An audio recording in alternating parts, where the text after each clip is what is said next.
Light weight బంగారు diamond ఆభరణాలు వందల రకాల డిజైన్స్ ఏవైనా ధర మాత్రం ఒక్కటే. ఆల్మోస్ట్ జబర్దస్త్ లో అప్పుడు బయటకు వచ్చిన వాళ్ళు అంటే మంచి పీక్ లో ఉంది బయటకు వచ్చిన వాళ్ళందరూ ఆల్మోస్ట్ 90% సక్సెస్ అయ్యారు. ఒక 10% ఇంకా సక్సెస్ కోసం పోరాడుతున్నారు. వస్తుంది ఏదో ఒక రోజు, కానీ కరెక్ట్ గా వినియోగించుకున్నారా లేదో చూడాలంటే. సో సత్యన్నే కావచ్చు, ధనరాజ్ అన్న, వేణన్న, సత్య సూపరు, నవీన్ నేని సూపరు, రాకేష్ కూడా సినిమా తీసాడు, మా వేణు నేను ఎక్కడో ఒకళ్ళు ఇద్దరు. మీ టీమ్ లో బాగా పీక్ లో ఉందంటే సత్య. ఇప్పుడా సత్య వన్ ఆఫ్ ద చాలా మోస్ట్ హ్యాపెనింగ్ కమెడియన్ కదా. అంతే కదా. సత్య ఈ సినిమాలో చేశారు కదా, చేశాడు ఓ 15 రోజులు చేశాడు ఈ సినిమా. చాలా చాలా అసలు డేట్లే లేవు దాన్ని. అలాంటిది నా కోసం కథ విని, అన్నా ఇది మా ఇంట్లో జరిగింది కదన్నా, మా ఫాదర్ ఇలాగే ఉంటారు అని చెప్పి వాడు కూడా మాట్లాడి చేశాడు.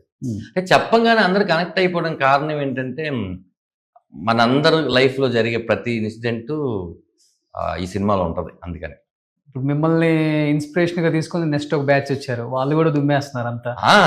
సీను, సుధీర్, రామ్ ప్రసాద్, సుధీర్, బుల్లెట్ భాస్కర్, అందరూ. ఒకే ఒక అతను పాతుకుపోయి ఉన్నవాడు మా రాకెట్ రాఘవ.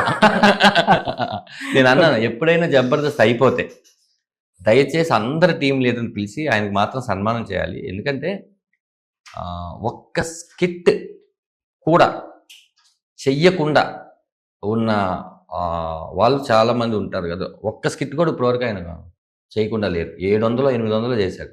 అవును, ఆల్మోస్ట్ అందరు టచ్ లో ఉన్నారా ఇప్పుడు? రాఘవంకి ప్రమోషన్ వస్తున్నారు. ఆ సుధీర్ తో ఒక వీడియో వస్తుంది, చాలా మంచి వైరల్ అవుతుంది. చమ్మక్ చంద్రతో వస్తుంది, గెటప్ సీన్ తో. అదేంది, సుధీర్ జబర్దస్త్ మానేసిన తర్వాత ఫోన్ లేస్తాడు ఎవరివి అని అంటారు, మీరేమో వీడియో. మీరు ఏ ఫోన్ చేస్తున్నారో? ఆయన ఫోన్ కే కదా, ఆయనకి 2 ఉన్నాయి ఫోన్లు. అంటే నేను చేయను, మీరు చేసిన వాళ్ళు చెప్పిన వాళ్ళు చెప్తున్నా. అంటే ఇప్పుడు నువ్వు ఫోన్ చేస్తావు రోషన్, నేను ఎత్తుతాను. నేను ఫోన్ చేస్తాను, నువ్వు ఎత్తుతావు. ఎందుకు? నువ్వు నాకు తెలుసు, నేను నీకు తెలుసు, మన ఇద్దరం క్లోజ్ కాబట్టి. ఏదో కొత్త కాల్ వచ్చినప్పుడు ఒకసారి ఆలోచిస్తావు కదా. ఇప్పుడు చాలా సుధీర్కి ఎంతమంది ఫ్యాన్స్ ఉన్నారో తెలుసు నీకు. జబర్దస్త్ వాళ్ళే ఇంటర్వ్యూస్ లో చెప్పారు బయటకు వచ్చిన వాళ్ళు. అయితే ఇది నువ్వు సుధీర్తో ఇంటర్వ్యూ చేసినప్పుడు అడగాల్సింది, ఎందుకంటే వాళ్ళ పరిస్థితులు నేను చెప్తాను. అందరూ సపోర్ట్ చేస్తున్నారు ఈ సినిమాకి. అంటే ఒకటి, వేణు ఒక మంచి దారిని అయితే చూపించాడు. ఏంటి అంటే, కమెడియన్స్ అనే వాళ్ళు కూడా ఒక మంచి సినిమా తీస్తారు, ఒక ఎమోషనల్ సినిమా తీస్తారని మా అందరికి ఒక రూట్ని పెట్టాడు. అలా ఇప్పుడు నాకేంటంటే, ఓహో ధనరాజు ఒక ఎమోషనల్ సినిమా చెప్తున్నాడంటే ముందు ఏం చేస్తారులే సినిమా అనుకోకుండా, సార్ చూద్దాం ఇతనేం తీశాడు అనేదాన్ని అయితే మనం క్రియేట్ చేసుకున్నాం. రేపు వచ్చిన తర్వాత ఆ కిక్ మనం ఇవ్వగలిగితే డెఫినెట్ గా.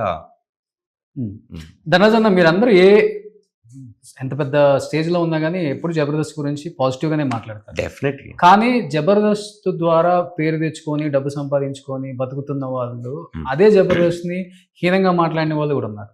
దాని మీద మీ కామెంట్ అంటే ఏమని చెప్తారు? జబర్దస్త్ అనేది ఎవరి గురించి నేను కామెంట్ చేయను, ఎవరి గురించి చెప్పను. కానీ నాకు అది మదర్. నాకు చాలా డబ్బులు ఇచ్చింది. ఒక రకంగా నేను ప్రొడ్యూసర్ అవడానికి ఇచ్చిన డబ్బులన్నీ జబర్దస్త్ నుంచి వచ్చినవే. ఓకే. జబర్దస్త్ ఒకటే కాదు, జబర్దస్త్ వల్ల వచ్చిన ఈవెంట్స్ కానీ, జబర్దస్త్ వల్ల వచ్చిన గెస్ట్గా నేను వెళ్ళడం కానీ, ఏదైనా కూడా ధనరాజ్ అని మా అమ్మ నాన్న పెట్టిన పేరు సినిమాల ద్వారా కొంతమందికే తెలుసు. ధనరాజ్ అనే పేరు జబర్దస్త్ ఇవ్వడం వల్ల చిన్న పిల్లలకు కూడా తెలుసు. నాకు ఫేమ్ ఇచ్చింది, నాకు డబ్బు ఇచ్చింది, నాకు అన్నీ ఇచ్చింది.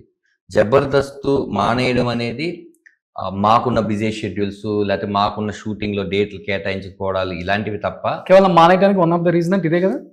యాక్చువల్లీ షెడ్యూల్స్ అసలు చాలా క్లియర్. నేను జబర్దస్త్ వేణు చేస్తున్నప్పుడు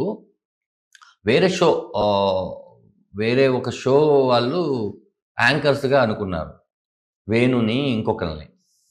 అప్పుడు వేణు ఏమన్నాడంటే, ధనరాజ్ అయితే బాగుంటుంది అంటే నా దగ్గరకు వచ్చి చెప్పాడు. ఏం చెప్పాడు? నువ్వు నేను చేస్తే బాగుంటుంది అంటే, అదేంటారు మనం అక్కడ చేస్తున్నాము, ఇక్కడ ఎలా చేస్తామని నేను అన్నాను. 7 కొండలు తీసుకొని వచ్చాడు.